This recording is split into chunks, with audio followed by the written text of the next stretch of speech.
Capítulo 10. Ai dos que decretam leis injustas, dos que escrevem leis de opressão, para negarem justiça aos pobres, para arrebatarem o direito aos aflitos do meu povo, a fim de despojarem as viúvas e roubarem os órfãos. Mas que fareis vós outros no dia do castigo, na calamidade que vem de longe? A quem recorrereis para obter socorro, e onde deixareis a vossa glória? Nada mais vos resta a fazer, senão dobrar-vos entre os prisioneiros e cair entre os mortos. Com tudo isto, não se aparta a sua ira e a mão dele continua ainda estendida. Rei da Síria, cetro da minha ira, a vara em sua mão é o instrumento do meu furor. Envio-a contra uma nação ímpia e contra o povo da minha indignação lhe dou ordens, para que dele roube a presa, e lhe tome o despojo, e o ponha para ser pisado aos pés como a lama das ruas. Ela, porém, assim não pensa, o seu coração não entende assim. Antes, intenta consigo mesma destruir e desarraigar não poucas nações. Porque diz, não são meus príncipes todos eles reis? Não é Cauno como Carquemis? Não é Ramate como Arpade? E Samaria como Damasco? O meu poder atingiu os reinos dos ídolos, ainda que as suas imagens de escultura eram melhores do que as de Jerusalém e do que as de Samaria. Porventura, como fiz a Samaria e aos seus ídolos, não o faria igualmente a Jerusalém e aos seus ídolos? Por isso acontecerá que, havendo o Senhor acabado toda a sua obra no Monte Sião e em Jerusalém, então castigará a arrogância do coração do rei da Assíria e a desmedida altivez dos seus olhos.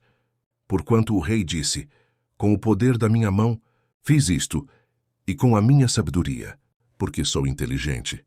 Removi os limites dos povos e roubei os seus tesouros, e como valente abati os que se assentavam em tronos. Meti a mão nas riquezas dos povos como a um ninho, e, como se ajuntam os ovos abandonados, assim eu ajuntei toda a terra. E não houve quem movesse a asa, ou abrisse a boca, ou piasse. Porventura, gloriar-se-á o machado contra o que corta com ele, ou presumirá a serra contra o que a maneja. Seria isso como se a vara brandisse, os que a levantam ou o bastão levantasse, a quem não é pau, pelo que o Senhor dos exércitos, enviará a tísica contra os seus homens todos gordos, e debaixo da sua glória acenderá uma queima como a queima de fogo. Porque a luz de Israel virá a ser como fogo, e o seu santo como labareda, que abrase e consuma os espinheiros e os abrolhos da Assíria num só dia. Também consumirá a glória da sua floresta e do seu campo fértil, desde a alma até ao corpo, e será como quando um doente se definha.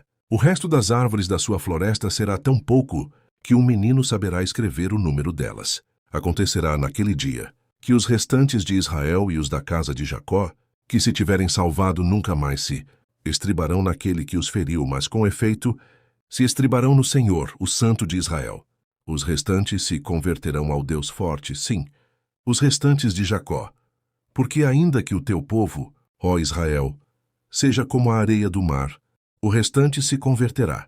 Destruição será determinada, transbordante de justiça, porque uma destruição, e essa já determinada o Senhor dos exércitos, a executará no meio de toda esta terra. Pelo que assim diz o Senhor dos exércitos, povo meu, que habitas em Sião, não temas a Assíria, quando te ferir com a vara e contra ti levantar o seu bastão à maneira dos egípcios, porque daqui a bem pouco se cumprirá a minha indignação e a minha ira, para se consumir, porque o Senhor dos exércitos suscitará contra ela um flagelo, como a matança de Midian junto à penha de Horebe. A sua vara estará sobre o mar, e ele a levantará como fez no Egito. Acontecerá, naquele dia, que o peso será tirado do teu ombro e o seu jugo do teu pescoço, jugo que será despedaçado por causa da gordura. A Síria vem a Aiate, passa por Migron e em Micmas larga a sua bagagem. Passa o desfiladeiro, aloja-se em Geba, já Rama treme, Gibeá de Saul foge. Ergue com estrídulo a voz, ó filha de Galim. Ou viola ó, pobre Anatote. Madmena se dispersa. Os moradores de Gebim fogem para salvar-se. Nesse mesmo dia, a Síria parará em Nob. Agitará o punho ao monte da filha de Sião, o outeiro de Jerusalém. Mas eis que o Senhor dos exércitos, cortará os ramos com violência. As árvores de alto porte serão derribadas e as altivas serão abatidas. Cortará com o ferro as brenhas da floresta e o Líbano cairá pela mão de um poderoso.